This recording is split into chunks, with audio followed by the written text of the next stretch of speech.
Bonjour à tous. Je continue à vous partager des extraits du livre du cardinal Ratzinger, Foi chrétienne, hier et aujourd'hui. Confesser Dieu aujourd'hui, le primat du Logos. La foi chrétienne en Dieu présente en premier lieu une décision pour le primat du Logos contre la simple matière. L'affirmation « je crois que Dieu existe » inclut l'option que le Logos, c'est-à-dire la pensée, la liberté, l'amour, ne se trouve pas seulement à la fin, mais aussi au commencement. Le Logos est la puissance qui crée et embrasse tout l'être. En d'autres termes, croire, c'est reconnaître que la pensée et le sens ne sont pas un produit accessoire et fortuit de l'être, mais que tout être est un produit de la pensée, qu'il est lui-même pensé dans sa structure la plus intime. Ainsi, la foi représente, en un sens spécifique, une décision pour la vérité, l'être étant pour elle vérité, intelligibilité, sens. Ce ne sont pas des ajouts de l'être qui auraient pris naissance un jour quelque part, sans signification décisive et structurante pour l'ensemble de la réalité. Cette option pour la structure intelligible de l'être, pour son origine relevant du sens et de l'intelligence, implique en même temps la foi en la création. La foi en la création, c'est en effet la conviction que l'esprit objectif, décelable dans tous les êtres, et qui nous permet de comprendre de mieux en mieux les êtres, n'est que l'empreinte et l'expression d'un esprit subjectif. C'est la conviction que la structure logique inhérente à l'être et que nous pouvons repenser est précisément l'expression d'une pensée préalable qui lui a donné l'être, qui lui a donné d'être. D'une manière plus précise, dans le langage pythagoricien qui parle d'un Dieu géomètre, transparaît l'intuition de la structure mathématique de l'être, reconnaissant que l'être est pensé et présente une structure intelligible. On y trouve exprimée l'idée que la matière elle-même n'est pas un pur non-sens, rebelle à toute connaissance.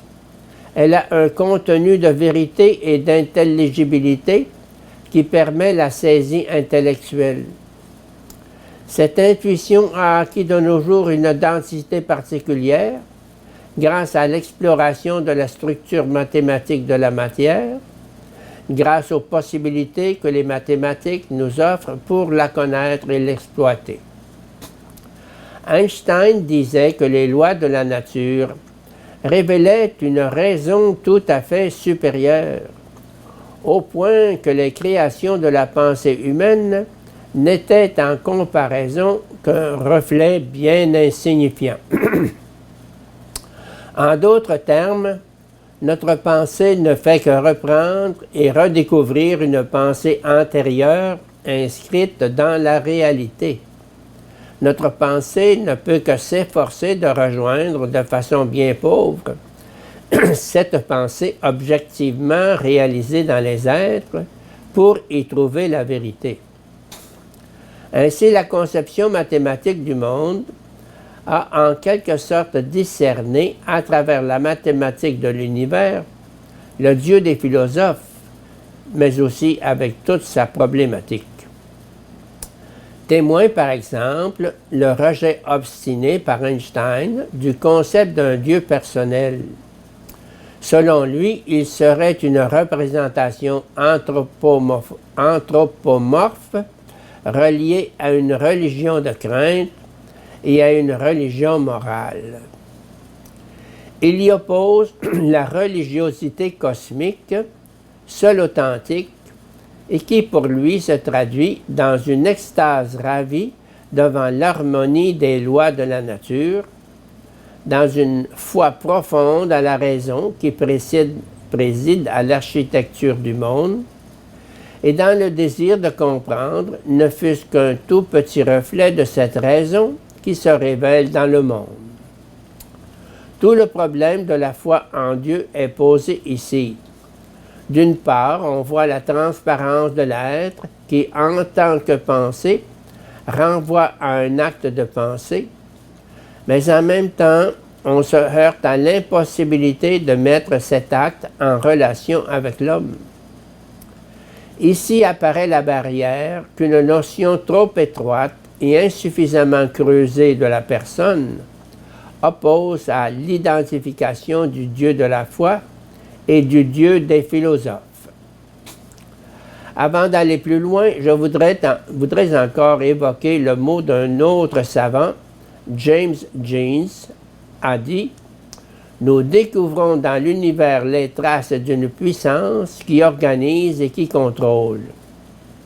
Cette puissance a quelque chose de commun avec notre propre esprit individuel, non pas, d'après nos découvertes actuelles du moins, la sensibilité, la morale ou la faculté esthétique, mais la tendance à penser d'une certaine manière que, faute de mieux, nous avons appelé géométrie. Nous retrouvons la même optique. Le mathématicien découvre la mathématique du cosmos, le fait que les êtres sont le produit d'une pensée. C'est tout. Il n'atteint que le Dieu des philosophes. Mais faut-il s'en étonner? Comment le mathématicien qui regarde le monde sous le seul angle mathématique pourrait-il trouver autre chose dans l'univers que de la mathématique? Ne faudrait-il pas plutôt l'inviter à regarder le monde sous un angle différent?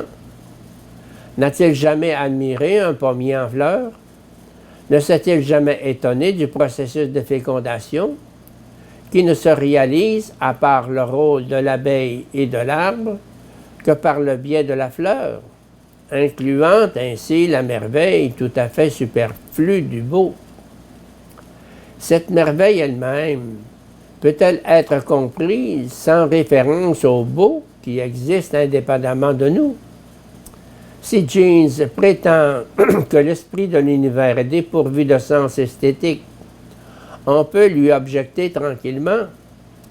La physique, certes, ne le découvrira jamais, puisque dans sa recherche, elle fait naturellement abstraction du sentiment esthétique et de l'attitude morale. Comme elle explore la nature dans un esprit purement mathématique, elle ne peut logiquement apercevoir que le côté mathématique. La réponse est toujours fonction de la question posée. Mais l'homme qui cherche à comprendre le tout sera obligé de dire « Dans le monde, nous trouvons incontestablement de la mathématique objective, mais nous y trouvons aussi bien la merveille extraordinaire et inexpliquée du beau, au point qu'il est contraint de reconnaître que le mathématicien qui a créé ces réalités a déployé une imagination créatrice exceptionnelle. »